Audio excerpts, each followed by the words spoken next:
Hi guys, good day. Today, I will discuss to you a certain problem in trigonometry. Actually, it is one of the most famous problem na lumalabas sa mga review books or sa mga libro. So, suppose two buildings A and B are 120 meters apart.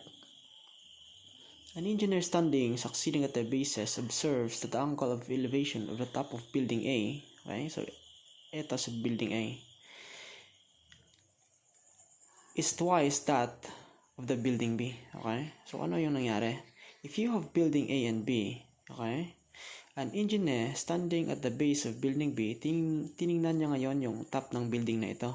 Okay? And he observes that angle, let's say this is theta. And then, pumunta siya sa building or sa base ng building A. Okay, and he observes that the angle of elevation of building or the top of building B is 2 times that kung ano yung una niyang na-observe dito. Okay? So if this is theta, then this is 2 theta. Now, at a point midway between the bases, the angles of elevation are complementary. So find the height of each building. So the next yung ginawa, okay, the next na ginawa ng engineer is pumunta siya sa gitna, halfway or midway between the bases. So after that, pagdating niya dito, inobserve niya ulit yung top ng building A na ito. Okay, same goes with building B. And he observed that the angles of elevation of each top of these buildings are complementary. So let's say I'll call this angle alpha and this is angle beta. So when we say complementary, okay, that simply means na yung sum ng dalawang angle na ito is 90 degrees. So by that, okay, the distance between the two buildings are 120 meters. We are required then to compute for the height of each building. So ano yung gagawin?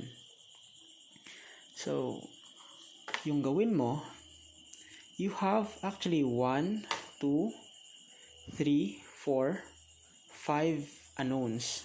Okay, you'll just consider 2 theta and theta are the same variable because it only happened na magiging times 2 lang yung variable na to, yung theta na to. So in short, we only have 5 variables. So kung may 5 variables ka, you need to formulate at least 5 equations to satisfy the problem. So yung gagawin natin, we'll formulate 5 equations to solve the 5 unknowns. So saan natin yan kukunin? So makinig. Let's try to look at this right triangle. Okay? So if you can observe this theta actually, okay, you can use a tangent function. Why? Because tangent of this theta is simply opposite, which is A, the height of building A, over 120 meters, which is the distance between the bases of each building. So in short, tangent theta is just simply what? That is just A over 120 meters. Let's say we'll call this equation 1. Now, try to look at this right triangle, okay? So again, tangent to theta is just height of building B over 120 meters. So tangent to theta is just equal sa height ng building B over 120 meters. So we'll call this equation 2. Next, anong gagawin? Okay? So try to look at this right triangle. Okay? So again, you have this opposite and the adjacent given this angle. Okay? So what function we're going to use? Again, that is still tangent function. So tangent of alpha is simply A over 60. Okay? So what is that? Tangent of alpha is just equal sa height ng building A over 60 meters. We'll call this equation 3. Now, how about this one?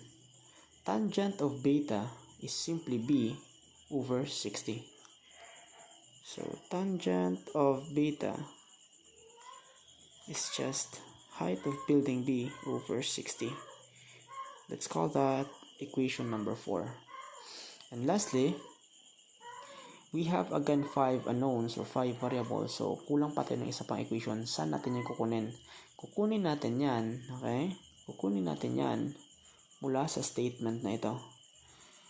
The angles of elevation, okay, are complementary. So, kung baga, yung alpha b or yung angle alpha na ito, tsaka yung angle beta na ito are complementary. So, the sum of these two is 90 degrees. So, by that, we can simply say that angle alpha plus angle beta is just equal sa 90 degrees. Let's call that equation number 5. Now, we have already formulated enough equations to solve the problem. So, ano yung gagawin? Yung gawin mo, kunin mo ito, yung tangent theta na ito. Okay? So, okay. We'll take equation 2. Okay? So, take equation 2. Okay? What is that? Tangent to theta is just equal sa p over 120. Now, if you can still recall, okay, tangent to theta actually is a double angle formula. What is that? Using double angle formula, tangent of 2 theta is simply 2 tangent of theta over 1 minus the tangent of theta squared. Now, this tangent to theta is simply b over 120. How about this tangent theta?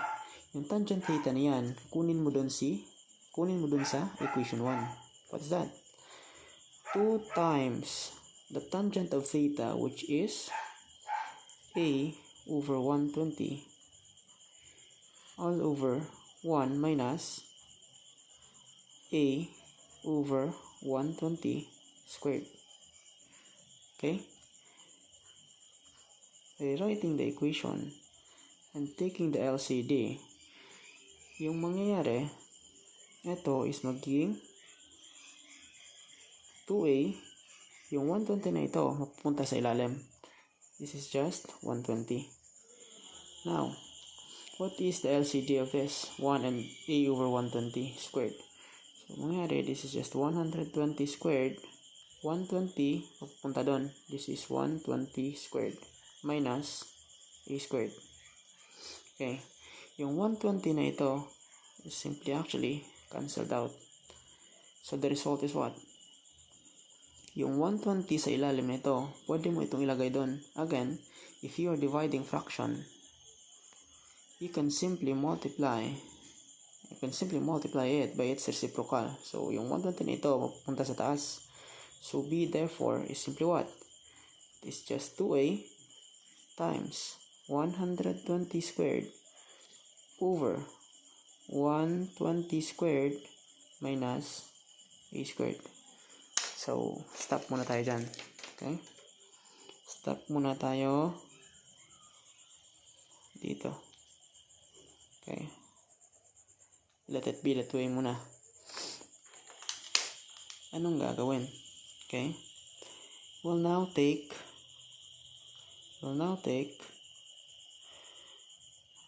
equation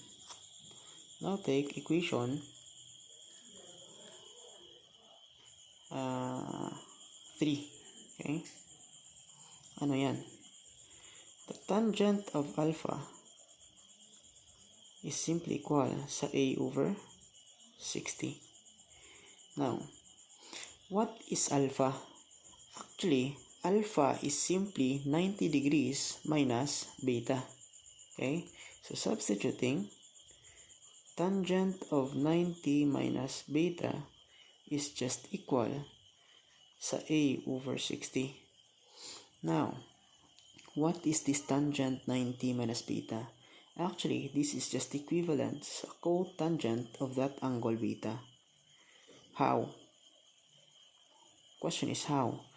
Actually, you can prove it by simply inputting in the calculator. So suppose, let's say your beta is 30 degrees, okay? So the tangent of 90 minus 30 is simply the tangent of 60. So the tangent of 90 minus beta, again, let's say beta is 30 degrees, is simply square root of 3. Now, we'll prove that tangent of 90 minus an angle is just equal sa cotangent of an angle. So what is that? Actually, the cotangent of an angle, or the cotangent of 30, is just 1 over the tangent of that angle. So what is that? 1 over tangent of 30. So it must provide us or give us the same answer. Charan! So same lang. So indeed, the same lang. So what is this cotangent? Again, cotangent is simply 1 over tangent of beta. So 1 over 60. Now, what can you notice? Nag-appear yung 1 over tangent beta na ito. So again, saan mo ito kukunin? Look at that one. Tangent beta actually is simply b over 60. So substituting. Okay, what is that? 1 over the tangent of beta is simply b over 60. It's just equal sa a over 60. Now, what can you notice? Yung 60 na ito mapupunta sa taas. So 60 over b is just equal sa a over 60. In short, b is simply what?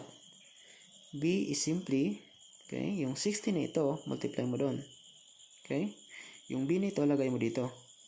So b therefore is just 60 square over a. Now, what can you notice? What if yung b na ito, equate ko sa b doon? Can we now solve for the value of a? The answer is yes. Okay? Solving for a, okay?